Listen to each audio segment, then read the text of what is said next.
ত্রয়োদশ জাতীয় সংসদ নির্বাচনের যে এখন পর্যন্ত বিভিন্ন রিটার্নিং কর্মকর্তার কার্যালয় বিভিন্ন জেলা থেকে এবং স্থানীয় সূত্র থেকে এবং নির্বাচন কমিশন থেকেও যে ফলাফলগুলো এখন পর্যন্ত জানা গেছে তার প্রেক্ষিতে নিরঙ্কুশ সংখ্যাগরিষ্ঠতা বা 2/3 বেশি যে আসনে জয়লাভের বিষয়টি সেটি কিন্তু নিশ্চিত করেছে বাংলাদেশ জাতীয়তাবাদী দল বিএনপি ও তার যে জোট রয়েছে সেই জোটের প্রতিদ্বন্দ্বিতাকারী প্রার্থীরা। এবং সেই বিবেচনায় যেটি দেখা গিয়েছিল গতকাল নির্বাচনের দিন রাতে সবশেষ যেই আনুষ্ঠানিক ব্রিফিংটি হয়েছিল তারপরে আসলে বলা হয়েছে যে আজ সকাল 11:30টার দিকে পরবর্তী প্রেস ব্রিফিংয়ের কথা বলা হয়।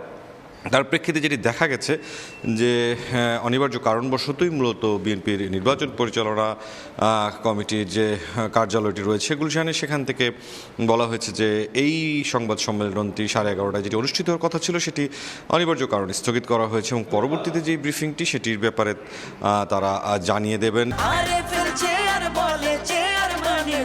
আরএফএল চেয়ার, ক্ষমতার নয় সমতার চেয়ার। এখন পর্যন্ত যেসব তথ্যগুলো মূলত জানা গেছে যে বিএনপি মহাসচিব তিনি কিন্তু ঠাকুরগাঁওয়ে তার যে বাসভবন সেখানে তিনি কথা বলেছেন গণমাধ্যম কর্মীদের সঙ্গে এবং এখন পর্যন্ত বিএনপির পক্ষ থেকে যেই বার্তাগুলো নির্বাচনকে কেন্দ্র করে জনগণ দেশবাসীর উদ্দেশ্যে দেওয়া হয়েছে সেগুলো তারা বিএনপির পক্ষ থেকে বাস্তবায়ন করা হবে এটি তিনি আবারও বলেছেন। পাশাপাশি নির্বাচন কমিশনে কিন্তু বিএনপির নির্বাচন পরিচালনা কমিটির যে চেয়ারম্যান বিএনপির স্থায়ী কমিটির সদস্য নজরুল ইসলাম খান তিনিও কথা বলেছেন সাংবাদিকদের সঙ্গে এবং সেখানেও তিনি আসলে পুনর্ব্যক্তই করেছেন ইশতেহারের যে বক্তব্যগুলো রয়েছে বিএনপির সেটি। আমরা আরও কিছু তথ্য জানবো ঢাকার বাইরে থেকে খুলনায় আমাদের সহকর্মী সাব্বির রূপল রয়েছেন, তিনি জানাবেন সেখানকার খবর।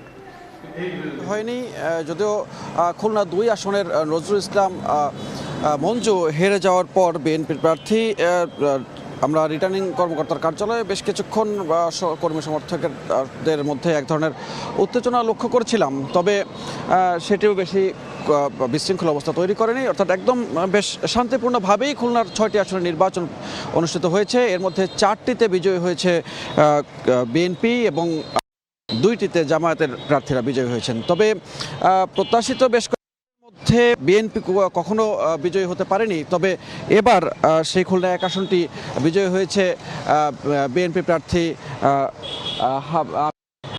আমির হামজা এবং তিনি বিজয়ী হওয়ার মধ্য থেকে এবং সেখানে হিন্দু অধ্যুষিত এলাকা হওয়ায় সেখানে প্রথমবারের মতো জামায়াত ইসলামের একমাত্র প্রার্থী দিয়েছিল কৃষ্ণনন্দীকে এবং কৃষ্ণনন্দী 50,000-এর বেশি ব্যবধানে ভোটে তিনি পরাজিত হয়েছেন। তো সেখান থেকে এটি একটি অন্যরকম ঘটনা। আরেকটি ঘটনা আছে যেটি খুলনা 5 আসনে গোলাম পারোয়ার, তিনি জামায়াতের সেক্রেটারি জেনারেল, তিনি হেরে গেছেন এবং মাত্র 2608 ভোটে হেরেছেন এবং তার নিকটতম প্রতিদ্বন্দ্বী তিনিও বেশ তুমুল প্রতিদ্বন্দ্বিতা করেছেন এবং হাড্ডাহাড্ডি লড়াইয়ের মধ্য থেকে এই আসনটি বিএনপি বিজয় ছিনিয়ে নিয়েছে। এবং আরেকটি এই মুহূর্তে আমরা যেখানে আছি অর্থাৎ খুলনা 2 আসন, খুলনা 2 আসনের নজরুল ইসলাম মঞ্জু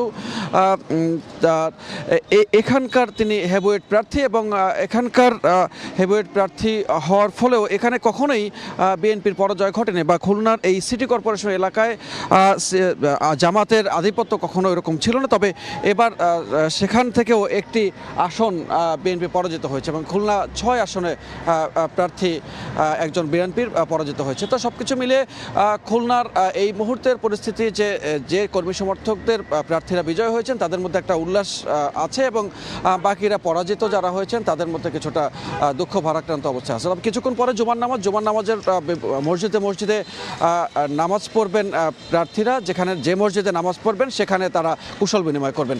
তো এই ছিল এখন পর্যন্ত খুলনার 2 আসন থেকে সবশেষ তথ্য। চলে যাচ্ছে ঝিনাইদহে, সেখানে আছেন লোটাস। ঝিনাইদহের যে 4টি সংসদীয় আসন সেই সংসদীয় আসনের মধ্যে যে গতকাল রাতে যে ফলাফল ঘোষণা হয়েছে সেটা বেসরকারিভাবে আমরা যেটা জানতে পেরেছি, ঝিনাইদহের 4টি সংসদীয় আসনের মধ্যে 1টিতে বিএনপি এবং বাকি 3টিতে কিন্তু জামায়াতে দাঁড়িপাল্লার প্রতীকের নির্বাচিত হয়েছেন এবং আজকে সকালে যে প্রার্থী তাদের সমর্থক তাদের কাছে কিন্তু রেজাল্ট আনুষ্ঠানিকভাবে জেলা প্রশাসনের পক্ষ থেকে হস্তান্তর করা হয়েছে। আমরা সকালে দেখেছি জেলা প্রশাসনের রিটার্নিং কর্মকর্তা আব্দুল্লাল মাসুদ কিন্তু তাদের কাছে ফলাফল হস্তান্তর করেছে।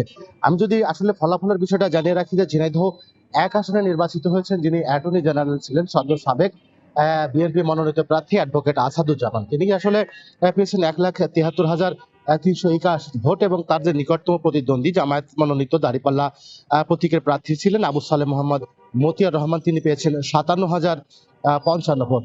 এছাড়াও জেলার যে 2 আসন যেটি সদর এবং হরিণাকুণ্ড উপজেলা নিয়ে গঠিত, এই উপজেলাতে এখানে মনোনীত হয়েছেন দাঁড়িপাল্লা প্রতীকের প্রার্থী অধ্যাপক আলী আজম মোহাম্মদ আবু বকর। আসলে এটা তিনি পেয়েছেন 1,95,702 ভোট এবং তার নিকটতম প্রতিদ্বন্দ্বী এখানে ছিলেন জেলা বিএনপির সভাপতি যিনি ধানের শীষ প্রতীকে প্রতিদ্বন্দ্বিতা করেছিলেন, তিনি পেয়েছেন 1,75,984 ভোট।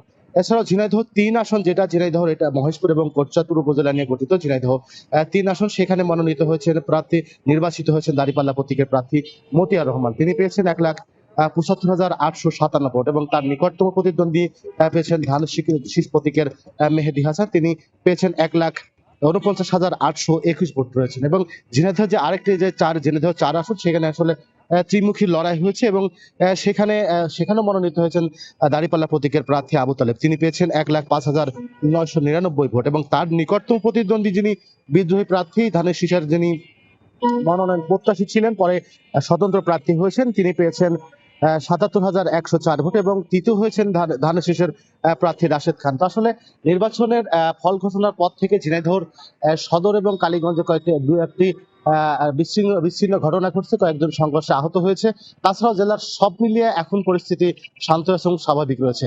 তো এই ছিল ঝিনাইদহের যে নির্বাচনের তথ্য, নির্বাচনের ফলাফল, নির্বাচন পরবর্তী যে তথ্য তার সর্বশেষ।